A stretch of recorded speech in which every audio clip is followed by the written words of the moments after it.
तो आज की हिस्ट्री के क्लास में आप सभी का स्वागत है। आज की ये क्लास बाबू काफ़ी ज़्यादा इम्पोर्टेंट और महत्वपूर्ण होने वाला है, क्योंकि आज की इस क्लास में हिस्ट्री के ऐसे-ऐसे सवाल को कराने वाला हूँ, जो काफ़ी ज़्यादा पॉपुलर हैं और कई बार एग्ज़ाम में भी पूछे गए हैं।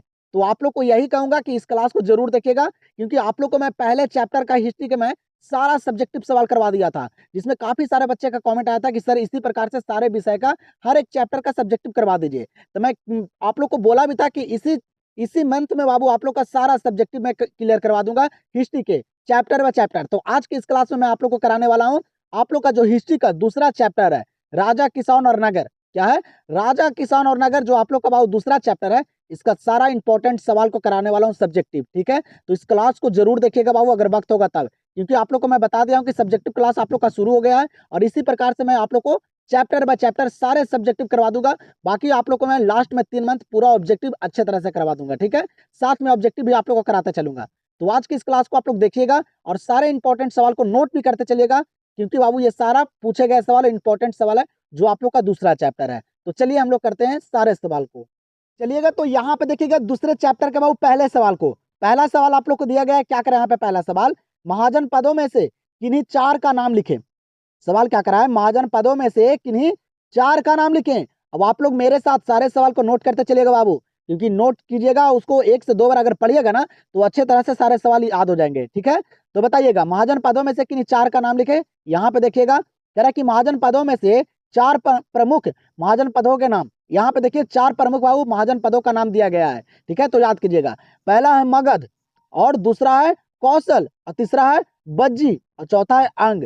तो ये चारों को याद रखिएगा, जब भी एग्जाम में पूछे कि बाबू महाजन पदों के नाम बताएं तो ये 4 को लिख लीजिएगा, क्योंकि 2 नंबर में बाबू इतना पूछेगा। ठीक है, तो याद कर लीजिएगा, इसको नोट भी कर लीजिएगा। अगले सवाल को देखते हैं। अगला सवाल आप लोग को यहाँ पे दिया गया है, क्या दूसरा नंबर सवाल करा कि पाटलिपुत्र नगर की स्थापना किसने और कब की थी। इंपॉर्टेंट सवाल है, देख सकते हैं 2023 में ये सवाल पूछे गए हैं। तो याद रखेगा आप बाबू, आप लोग, क्योंकि 2-3 साल बाद बाबू सवाल रिपीट किए जाते हैं। तो 2023 में ये सवाल पूछे गए हैं, तो ध्यान दीजिएगा। कह रहा कि पाटलिपुत्र नगर की स्थापना किसने और कब की थी। अब आप लोग को पहले मैं बता देता बाबू कि मेरे पास डिजिटल बोर्ड नहीं होने के कारण आप लोग को इसी प्रकार से मैं सारा सब्जेक्टिव करवाऊंगा। अगर आप लोग को बाबू दिक्कत होगा तो आप लोग बोल दीजिएगा। ठीक है, मैं आप लोग को नहीं करवाऊंगा, क्योंकि काफी सारे बच्चे का कमेंट आया था कि कोई दिक्कत नहीं है सर, मैं इस प्रकार से पढ़ लूंगा और सारे सवाल को नोट कर लूंगा। ठीक है, तो आप लोग में भी अगर पढ़ने की बाबू हैसियत होगी, ठीक है, अंदर क्षमता होगा ना, तो आप लोग कैसे भी करके पढ़ लीजिएगा। ठीक है, तो सारे सवाल को नोट करते चलिएगा। यहाँ पे देखिएगा दूसरे सवाल का आंसर क्या करा है कि पाटलिपुत्र नगर की स्थापना अजातशत्रु के पुत्र उदयन ने लगभग 1660 ईसा पूर्व में गंगा और सोन नदी के संगम के निकट की थी। यहाँ पे कह रहा है बाबू कि आ रहा था सवाल कि पाटलिपुत्र नगर की स्थापना किसने और कब की थी, डेट भी पूछ रहा है। तो याद रखिएगा, ऑब्जेक्टिव में भी आप लोग को देखने के लिए मिलेगा। तो पाटलिपुत्र नगर की स्थापना कौन के थे, तो अजातशत्रु के पुत्र कौन थे, उदयन। कौन थे, उदयन। ये बाबू लगभग 460 ईसा पूर्व में गंगा और सोन नदी के संगम के निकट की थी। ये भी पूछेगा कि किस नदी के निकट, तो गंगा और सोन नदी के संगम के निकट की थी। बाद में यह लगभग मगध साम्राज्य की राजधानी बना। ठीक है, मगध साम्राज्य की राजधानी जो पाटलिपुत्र था। ठीक है, तो याद रखिएगा अच्छी तरह से, जब भी पूछेगा तो बाबू इतना लिख दीजिएगा, आप लोग को नंबर अच्छे तरह से दे देगा। और ये सवाल पूछे भी गए हैं, तो इसको लिख लीजिए और याद भी कर लीजिएगा। तो चलिए देखते हैं अगले सवाल को। चलिएगा, यहाँ पे देखिएगा 3 नंबर सवाल को आप लोग ध्यान दीजिएगा। 3 नंबर सवाल यहाँ पे क्या करा है कि हर्षवर्धन वंश का संस्थापक कौन था, उसका कार्यकाल बताएं। सवाल यहाँ पे क्या कर रहे हैं बाबू कि हर्षवर्धन वंश का जो संस्थापक थे वह कौन थे, और इनका कार्यकाल, मतलब पूछ रहा है कि इनका जो बाबू जो समय था ना, वह कब से कब तक था। ये सवाल यहाँ पे कर रहा है। ये भी सवाल देख सकते हैं कि पूछे गए हैं, तो नोट कीजिए अच्छे से और आप लोग याद भी कीजिएगा। तो इसका आंसर क्या करें यहाँ पे, हर्षवर्धन वंश का संस्थापक बिंबिसार था। कौन था, हर्षवर्धन वंश का संस्थापक कौन थे बाबू, बिंबिसार थे। याद रखिएगा, ये सवाल ऑब्जेक्टिव में भी आप लोग को देखने के लिए मिलेगा। तो हर्षवर्धन वंश का संस्थापक बिंबिसार था। उसने लगभग 544 ईसा पूर्व से 492 ईसा पूर्व तक मगध पर शासन किया। बाबू जो हर्षवर्धन जो बिंबिसार थे ना, वह बाबू 544 ईसा पूर्व से 492 ईसा पूर्व तक मगध पर शासन किया था, मतलब अपना कब्जा किया था और उस पर शासन किया था। ठीक है, आगे कह रहा है कि बिंबिसार एक योग और शक्तिशाली शासक था। जो बिंबिसार राजा जो था ना बाबू, जो ये शासक था ना, ये कैसा था, तो ये बाबू योग और बहुत ही शक्तिशाली बाबू, पावरफुल था। ठीक है, याद रखिएगा, जिसने विजय, कूटनीतिक तथा वैवाहिक संबंधों के माध्यम से मगध राज का विस्तार किया। कह रहा है कि जो ये बाबू ये जो थे ना बिंबिसार, ये काफी ज्यादा शक्तिशाली थे, ठीक है, शक्तिशाली थे ना, तो इसने विजय, कूटनीतिक तथा वैवाहिक संबंधों के माध्यम से मगध राज का विस्तार किया। तो याद रखिएगा, जब भी ये सवाल पूछे इतना लिख दीजिएगा आप लोग, ठीक है, याद कर लीजिएगा, 1 से 2 बार पढ़िएगा ना बाबू तो रटने का जरूरत नहीं पड़ेगा, आप लोग को अच्छे तरह से याद हो जाएगा, ठीक है। तो चलिए देखते हैं अगले सवाल को।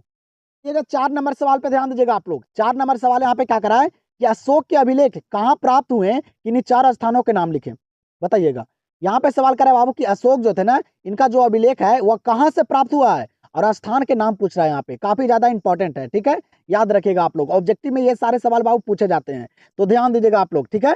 तो अशोक के अभिलेख कहाँ प्राप्त हुए थे, तो देखिएगा अशोक के अभिलेख विभिन्न स्थानों पर प्राप्त हुए और इनके 4 प्रमुख स्थान है। कह रहा है कि इनका जो बाबू जो अभिलेख है ना वह बहुत जगह मतलब मिले हैं, ठीक है, लेकिन 4 के नाम पूछ रहा है तो 4 ही लिखेंगे, ठीक है, ध्यान दीजिएगा। अब बाबू आप लोग को बताता हूँ, इस क्लास में बाबू सारे सब्जेक्टिव सवाल जो इंपॉर्टेंट है इस चैप्टर के सारे करवाऊंगा, बस बाबू वक्त निकाल के आप लोग को क्या करना है, पढ़ना है सिर्फ, ठीक है, क्योंकि बाबू अच्छे मार्क्स लाना है तो पढ़ाई करना पड़ेगा, क्योंकि आप लोग को पता है बोर्ड एग्जाम ज्यादा हार्ड नहीं होता है, कोई भी पास कर सकता है, लेकिन आप लोग को पास नहीं करना है, आप लोग को अच्छे नंबर अच्छे मार्क्स लाना है, अच्छे परसेंटेज लाना है, अच्छे रिजल्ट लाना है, तो इसीलिए बोल रहा हूँ, ठीक है, अच्छे मार्क्स अच्छे परसेंटेज लाना, तो हर एक सवाल सब्जेक्टिव रहे चाहे ऑब्जेक्टिव रहे, सारे सवाल हर एक चैप्टर को आप लोग को देखना पड़ेगा, क्योंकि हर एक चैप्टर से सवाल पूछे जाते हैं, तो बस इतना ध्यान में रखिएगा आप लोग, ठीक है। यहाँ पे देखिएगा आप लोग सवाल को, तो बाबू अभिलेख क्या होता है, जो बाबू कोई भी मतलब समय था उस समय के, मतलब प्राचीन काल के जब समय था ना, तो अभिलेख जो होता है ना, जो पत्थरों में लिखा जाता था, कोई भी चीज होता था ना, जैसे कोई कार्यक्रम हुआ, ये युद्ध हुआ, ये कुछ भी हुआ, तो उसको पत्थरों में लिखा जाता था, उसी को अभिलेख कहा जाता है, ठीक है। तो अभिलेख कहाँ से प्राप्त हुआ था अशोक के, तो याद रखिएगा ये हुआ था बाबू लक्ष्मगढ़ से, जो कहाँ है, तो राजस्थान में है, यहां से भी अशोक के अभिलेख मिले हैं बाबू, ठीक है, स्थान कहाँ, राजस्थान, ठीक है। दूसरा है काजी, ये कहाँ है, तो उत्तर प्रदेश में, यहां से भी अशोक के अभिलेख मिले हैं, ठीक है, कई सारे प्राप्त हुए हैं। और दूसरा तीसरा है बाबू क्या, दीवार, दीवार जो है ये कहाँ है, तो पाकिस्तान में है, कहाँ, पाकिस्तान में, यहां भी अशोक के कई अभिलेख मिले हैं। अगला है सोमनाथ, क्या बाबू, सोमनाथ जो है कहाँ, गुजरात में, यहां से भी अशोक के कई सारे अभिलेख प्राप्त हुए हैं। तो एग्जाम में पूछेगा कि अशोक के अभिलेख कहाँ कहाँ से प्राप्त हुए हैं, और 4 अभिलेख मतलब नाम लिखे कहेगा स्थान के, तो स्थान के भी यहाँ पे नाम है आप लोग को बाबू, और अभिलेख के भी नाम है, तो याद कीजिएगा अच्छे तरह से, ठीक है। तो चलिए देखते हैं अगले सवाल को। चलिएगा अगले 5 नंबर सवाल को देखिएगा, काफी ज्यादा इंपॉर्टेंट है बाबू, इसको दम याद रखेगा आप लोग। यहाँ पे देखिएगा 5 नंबर सवाल क्या करा है, ये सवाल बाबू 5 नंबर में भी पूछे जा सकते हैं, तो ध्यान दीजिएगा आप लोग।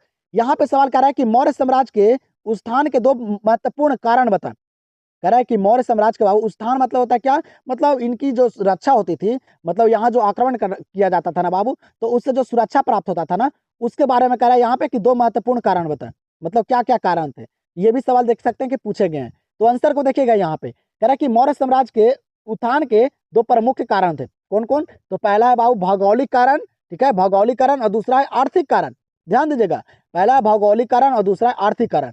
भौगोलिक कारण में बाबू देखिएगा, क्योंकि 5 नंबर भी सवाल में भी ये सवाल पूछे जाते हैं, तो ध्यान दीजिएगा। भौगोलिक कारण क्या है, तो मौर्य की राजधानी नदियों के संगम पर थी, मौर्य वंश की जो राजधानी थी ना बाबू, वह कहाँ थी, तो नदियों के संगम पे, मतलब तट पे थी, जिससे दुश्मनों से सुरक्षा मिलती थी, मतलब नदी में पानी रहता होगा तो नदी को पार करने में समय लगेगा दुश्मनों को, ठीक है, उतना में तो उधर से आक्रमण हो ही जाएगा, तो वही कह कि मौर्य की राजधानी नदियों के संगम पर थी, जिससे दुश्मनों से सुरक्षा मिलती थी। दूसरा कह रहा है कि मौर्य की राजधानी पहाड़ियों से घिरी हुई थी, जो इसे और सुरक्षित बनाती थी। कह रहा है कि मौर्य की जो राजधानी थी ना बाबू, मौर्य वंश की, वह क्या पहाड़ियों से गोले से मतलब घिरा हुआ था, जिससे कोई भी मतलब अगर दुश्मन लोग हमला करता था तो पहाड़ पे चढ़ेगा, पहाड़ पर से आएगा, उतना में उन लोग को पता चल जाएगा कि मतलब यहाँ दुश्मन लोग यहाँ मतलब आ रहे हैं, मतलब ठीक है, तो इसके बाद यहाँ से मतलब अपना सैनिक को भेज देगा, ठीक है। मौर्य काल में की बात कर रहा है, तो मौर्य काल की राजधानी पहाड़ियों से घिरी हुई थी, जो इसे और सुरक्षित बनाती है, ठीक है, मतलब सुरक्षा प्रदान करती है। अगला यहाँ पे आर्थिक कारण को देखिएगा, आर्थिक कारण क्या है, तो मौर्य की जमीन अच्छी थी, यहाँ धान और अन्य फसलें आसानी से उगती थी, मतलब आर्थिक, वहाँ की आर्थिक स्थिति जो था मौर्य वंश की, वो काफी बढ़िया था बाबू, वहाँ की जमीन जो थी ना बहुत ही अच्छी थी, उपजाऊ जमीन थी, जहाँ धान और अन्य फसलें उपजाई जाती थी आसानी तरीके से, ठीक है, ये था आर्थिक कारण। दूसरा था जंगलों से लकड़ी और लोहे की खदानों से हथियार बनाए जाते थे, वहाँ बाबू एक और आर्थिक कारण क्या था, तो वहाँ जंगलों से बाबू क्या, तो लकड़ी और लोहे की खदान, वहाँ लोहे की खदान था जिससे हथियार बनाए जाते थे, ठीक है, तो ये भी याद रखिएगा। तीसरा यहाँ पे देखिएगा, अगला अगला कह रहा है कि गंगा और दूसरी नदियों से व्यापार आसान था, मतलब जो वहाँ नदी थी ना बाबू, जिससे काफी व्यापार करने में आसानी था, मतलब एक दो मतलब अगले राज्य से या अगले देश से व्यापार करने के लिए काफी आसानी हो जाता था नदियों के द्वारा। तो वही करा कि गंगा और दूसरी नदियों से व्यापार आसान था। अगला करा कि जंगलों में हथियारों की उपलब्धता से सेना मजबूत थी।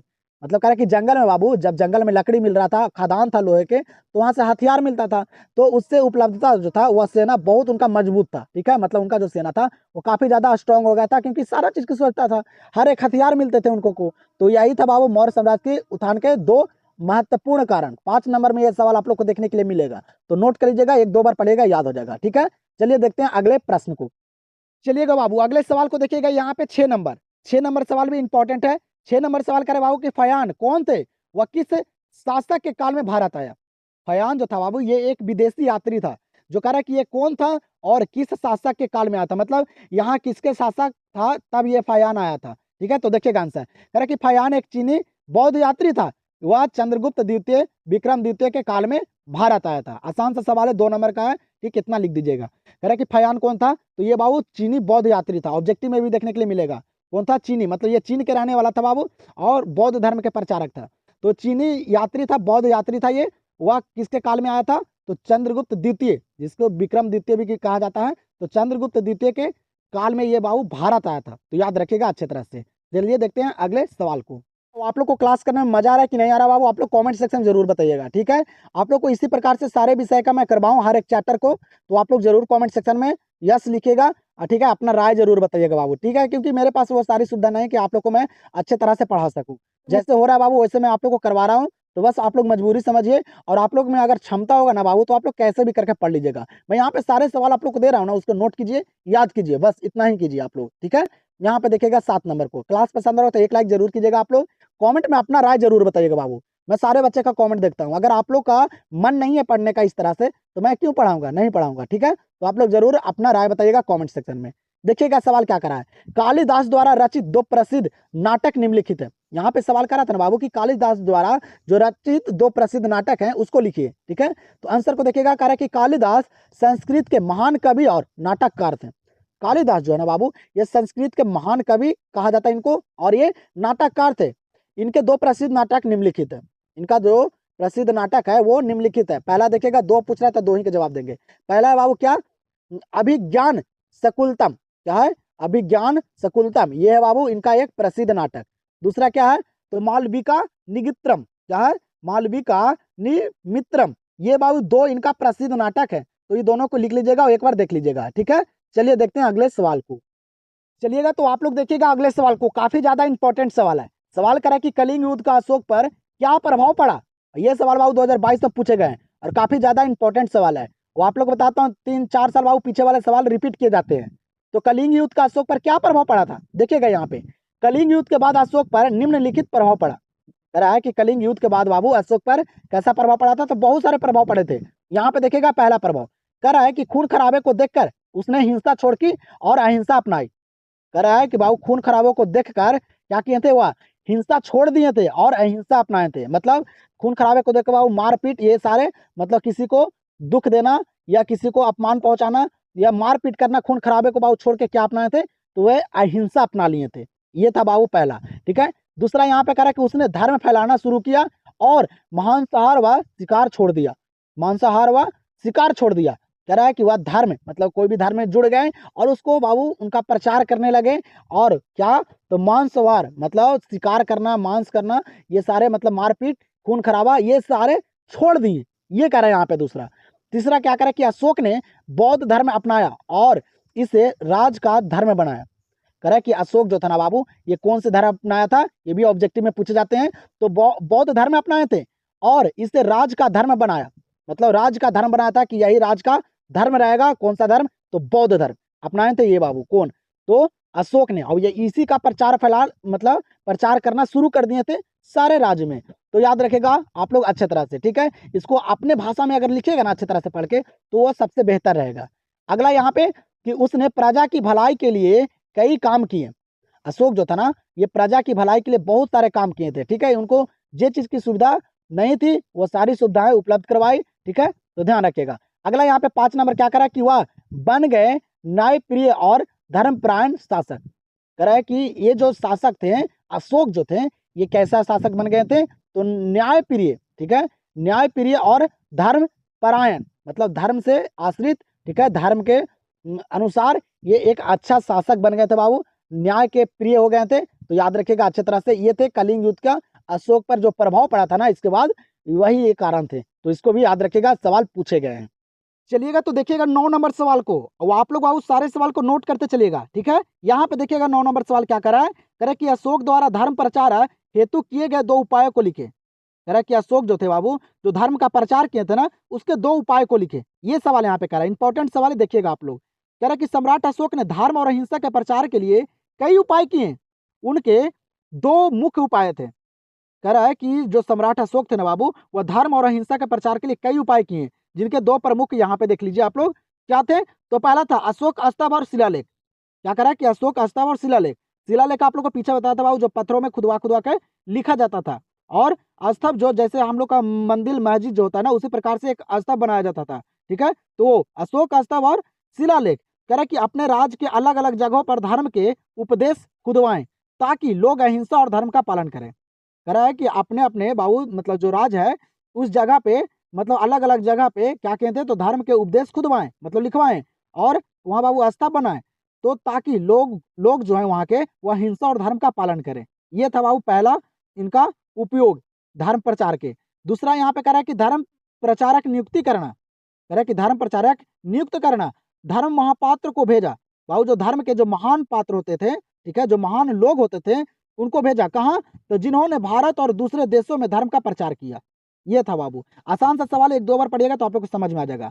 बाबू धर्म प्रचारक के नियुक्ति के लिए, मतलब जो धर्म के जो महान लोग थे ना, उनको कहाँ भेजा गया? तो भारत और दूसरे देशों में। किस लिए? तो धर्म के प्रचार के लिए। तो ये था बाबू अशोक द्वारा धर्म प्रचार हेतु किए गए 2 उपयोग। तो अच्छे तरह से लिख लीजिएगा और इसको याद कर लीजिएगा। तो चलिए देखते हैं अगले सवाल को।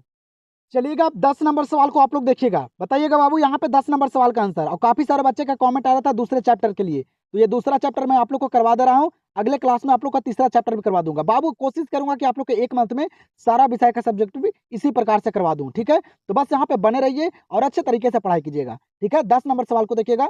सवाल करे कि गुप्त काल के 2 प्रसिद्ध मंदिरों के नाम बताएं। कह रहा है बाबू कि गुप्त काल में जो प्रसिद्ध मंदिर थे, उनके 2 का नाम ही पूछ रहा है, ठीक है। तो नाम बताओ, ये भी सवाल देख सकते हैं 2023 में पूछा गया है, तो याद कीजिएगा आप लोग। कह रहा है कि गुप्तकालीन 2 मंदिरों के नाम एवं स्थान निम्न है। कह रहा बाबू कि गुप्तकालीन, मतलब गुप्त काल के समय के बाबू 2 मंदिरों का नाम जो है वह यहाँ पे निम्न है। देखिएगा पहला, कह रहा है कि देवगढ़ के दशावतार मंदिर। देवगढ़ के बाबू कौन सा मंदिर? दशावतार मंदिर। यह वैष्णव धर्म से संबंधित सबसे महत्वपूर्ण मंदिर है। किस धर्म से बाबू? वैष्णव धर्म से संबंधित सबसे महत्वपूर्ण मंदिर कौन सा है? तो देवगढ़ के दशावतार मंदिर। दूसरा है बाबू भीमरा का शिव मंदिर।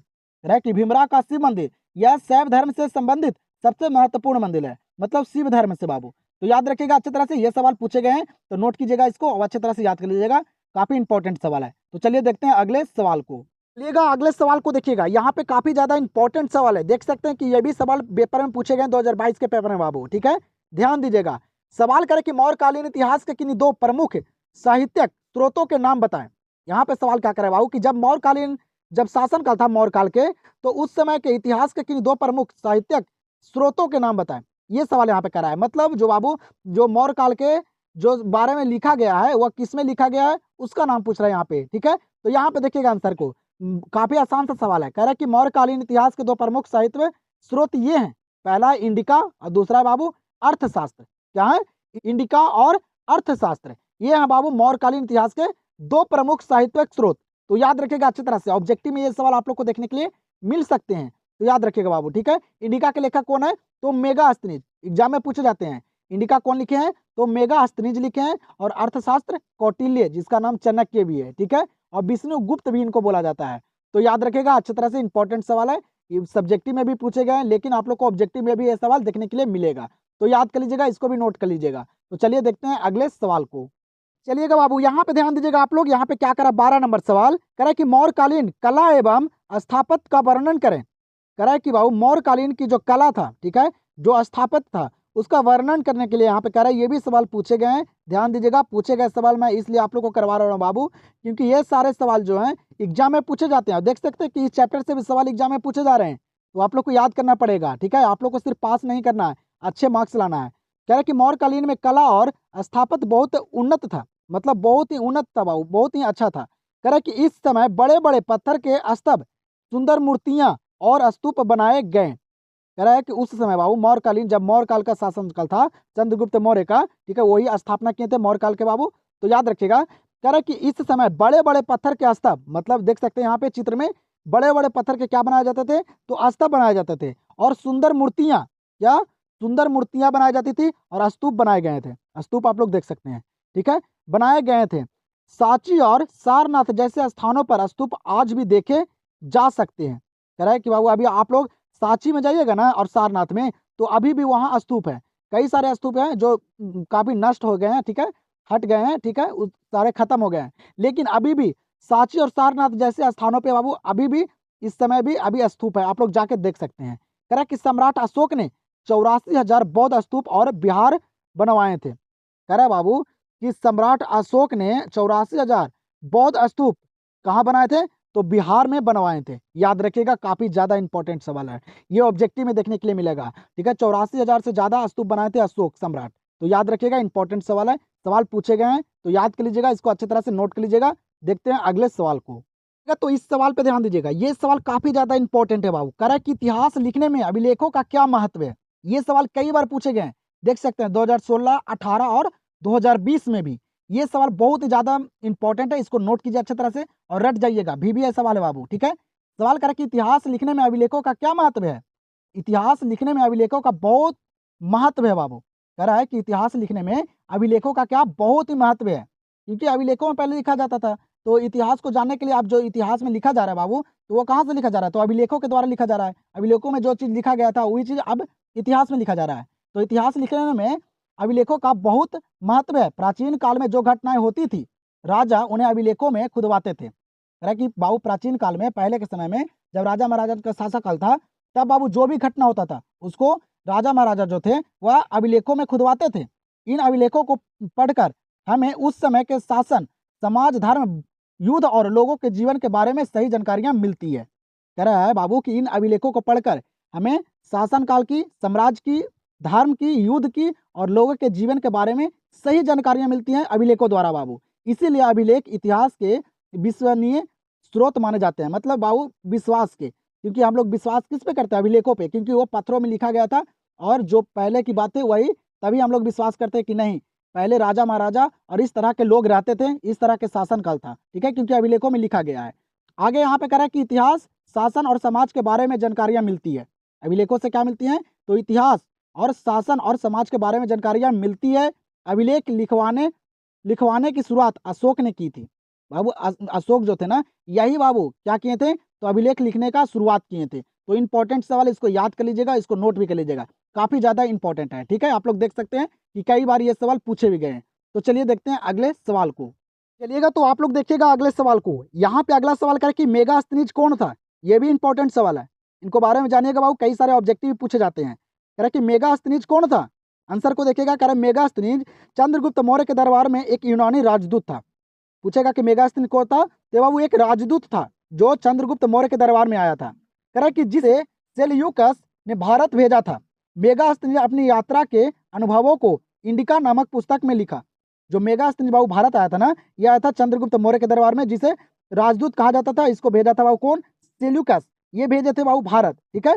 और जितना भी इनको यात्रा करने में जो समय लगा, जो चीजें देखे, ठीक है, सारी जानकारियां किस में मिलता है, तो इंडिका नामक पुस्तक में ये सारी बातें लिखी हैं, ठीक है, याद रखिएगा। और ये भी पूछता है कि इंडिका के लेखक कौन है, मेगास्थनीज, आप लोग को पीछे बताया हूँ। कह रहा कि इस पुस्तक में उसने भारत के भौगोलिक, पर्यावरण, भारतीय समाज, धर्म, राजनीति और प्रशासन के बारे में जानकारियां दी।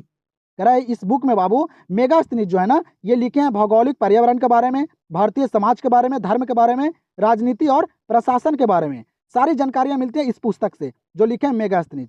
कह रहा है कि उसने भारतीय जीवन की कई विशेषताओं को विस्तार से बताया। कह रहा है कि बाबू जो ये मेगास्थनीज है ना, ये भारत के कई जीवनों को बहुत ही विस्तार से, अच्छे पूर्वक से मतलब बताया गया है, और ये लिखे हैं इंडिका नामक पुस्तक में। तो अच्छे तरह से इनके बारे में जान लीजिएगा, इसको पढ़िएगा तो अच्छे तरह से आप लोग को पता चलेगा, और इससे कई सारे ऑब्जेक्टिव पूछे जाते हैं। तो याद याद कर लीजिएगा, काफी ज्यादा इंपॉर्टेंट सवाल है। तो देखते हैं अगले सवाल को। देखिएगा बाबू 15 नंबर सवाल को देखिएगा। 15 नंबर सवाल कह रहा है कि चंद्रगुप्त मौर्य की जीवनी और उपलब्धि को समझाएं। कह रहा है कि चंद्रगुप्त मौर्य के बारे में बाबू उनको यहाँ पे समझाने के लिए बोल रहा है, इनके जीवनी के बारे में, ठीक है, इनके जीवन के बारे में। देखिएगा यहाँ पे आंसर को इंपॉर्टेंट सवाल ये भी, ठीक है, ये सारे सवाल 2 नंबर में पूछे जाते हैं। कह रहा है कि चंद्रगुप्त मौर्य भारत के महान सम्राट थे। चंद्रगुप्त मौर्य जो थे बाबू, ये भारत के महान सम्राट थे। इन्होंने मौर्य साम्राज्य की स्थापना की थी। ये जो चंद्रगुप्त मौर्य हैं, ये मौर्य साम्राज्य की स्थापना किए थे। ऑब्जेक्टिव में भी पूछे जाते हैं, पूछेगा कि मौर्य साम्राज्य की स्थापना कौन किए थे, तो चंद्रगुप्त मौर्य, याद रखिएगा। चंद्रगुप्त मौर्य का जन्म 345 ईसा पूर्व में हुआ था। इनका जो जन्म हुआ था ना, ये 345 ईसा पूर्व में हुआ था, और इनका शासनकाल 322 से 398 ईसा पूर्व तक चला। मतलब ये जो शासन किए ना, ये कब से कब तक किए थे, तो 322 ईसा पूर्व से 298 ईसा पूर्व तक ये बाबू शासन किए थे। तो याद रखिएगा, इनके बारे में इंपॉर्टेंट सवाल है, ठीक है। 16 नंबर सवाल पे आप लोग ध्यान दीजिएगा, काफी ज्यादा इंपॉर्टेंट है, ठीक है। आप लोग को बाबू यहाँ पे मैं 16 सवाल करवा दिया हूँ, जो ये चैप्टर का सबसे ज्यादा इंपॉर्टेंट सवाल थे, ठीक है। आप लोग सारे सवाल को नोट कर लीजिएगा अच्छी तरह से, और याद कर लीजिएगा। अगले क्लास में आप लोग को तीसरे चैप्टर का सारा सब्जेक्टिव करा दूंगा, ठीक है। इसी प्रकार से आप लोग को बाबू सारे विषय का सब्जेक्टिव करना है ना, तो इस चैनल से जुड़े रहिए, सब्सक्राइब करके रखिए जब तक एग्जाम नहीं हो जाता है, ठीक है। और आप लोग को बाबू ऑब्जेक्टिव सवाल को करना है, ठीक है। ऑब्जेक्टिव को करना है तो स्टडी बोर्ड पॉइंट, ये बाबू एक अलग चैनल है। इस पे आप लोग को सारे विषय का चैप्टर बाय चैप्टर ऑब्जेक्टिव वहाँ पे करवाया जा रहा है, और मिक्सिंग क्लास भी कराया जा रहा है। और आप लोग को यहाँ पे मैं सारा सब्जेक्टिव भी खत्म करूंगा, तो उस चैनल से भी आप लोग जुड़िए, और वहाँ से भी अच्छे तरह से पढ़ाई कीजिए आप लोग, ठीक है। ऑब्जेक्टिव वहाँ से कंप्लीट कर लीजिए। यहाँ पे देखिएगा 16 नंबर सवाल को कह रहा है कि अभिलेखों के 2 महत्व बताएं। अभिलेखों के 2 महत्व बताने के लिए कह रहा है। कह रहा है कि अभिलेखों के 2 प्रमुख महत्व निम्नलिखित है। पहला महत्व यहाँ पे क्या कह रहा है कि इतिहास का प्रमाण। पहला महत्व क्या कह रहा है कि इतिहास का प्रमाण। अभिलेखों से राजा, शासन, युद्ध और समाज की सही जानकारियां मिलती है। आप लोग को पीछे भी मैं बताया हूँ, अच्छे तरह से समझाया हूँ, ठीक है। अब आप लोग को बाबू पढ़ने का मन नहीं करता है, तो आप लोग नहीं कीजिए, हमको माना कर दीजिए, हमको बोल दीजिए मैं आप लोग को क्लास नहीं करवाऊंगा। अगर इसी प्रकार से क्लास चाहिए तो आप लोग कमेंट सेक्शन में अपना राय जरूर बताइएगा, ठीक है। नहीं तो आप लोग को बाबू टेलीग्राम पे दे दूंगा सारा पीडीएफ, और आप लोग याद कर लीजिएगा। यहाँ पे मैं आप लोग को सारा इसलिए इस तरह से करवा रहा हूँ कि आप लोग समझ में आए, ठीक है। रटने का ये सब चीज़ नहीं है बाबू, ये सब समझने का अच्छे तरीके से है, ठीक है। समझ लीजिएगा ना, तो रटने का आप लोग को जरूरत नहीं पड़ेगा, ठीक है। तो मैं यहाँ पे आप लोग को समझाने का कोशिश भी करता हूँ, और आप लोग सारे सवाल को नोट भी करते चलिएगा। यहाँ पे कह रहा है बाबू कि इतिहास का प्रमाण। अभिलेखों से राजा, शासन, युद्ध और समाज की सही जानकारियां मिलती है, ठीक है। अभिलेखों से, उसी में क्योंकि लिखा जाता था पहले के बाबू सारी जीवनी। दूसरा यहाँ पे कह रहा है कि भाषा और संस्कृति का ज्ञान। अभिलेखों से उस समय की भाषा, लेखन और धर्म का पता चलता है। बाबू अभिलेखों से क्या पता चलता है, तो भाषा, पहले किस भाषा में सारे लोग लिखते थे, किस भाषा बोलते थे, ठीक है। उनका संस्कृति क्या था, ये सारी बातें लिखे जाते थे अभिलेखों में। तो ये थे बाबू अभिलेखों के 2 महत्व। तो आप लोग याद कर लीजिएगा, इसको नोट भी कर लीजिएगा, ठीक है। तो आज के क्लास आप लोग को कैसा लगा कमेंट सेक्शन में जरूर बताइएगा। सारा इंपॉर्टेंट सवाल को मैं करवा दिया हूँ। बाकी सवाल मैं आप लोग को टेलीग्राम पे दे दूंगा पीडीएफ, टेलीग्राम को ज्वाइन कीजिएगा, डिस्क्रिप्शन में मैं लिंक दे दिया हूँ, ठीक है। चैनल से नहीं जुड़े, चैनल को सब्सक्राइब करिए। क्लास पसंद हो तो एक लाइक जरूर कीजिएगा। आप लोग कमेंट सेक्शन में अपना राय बताइएगा कि मैं इस तरह से आप लोग को सारा सवाल करवाऊँ चैप्टर बाय चैप्टर की नहीं, ठीक है। आप लोग के राय से मैं चलूंगा, तो जरूर कमेंट कीजिएगा। चलिए मिलते हैं अगले क्लास में।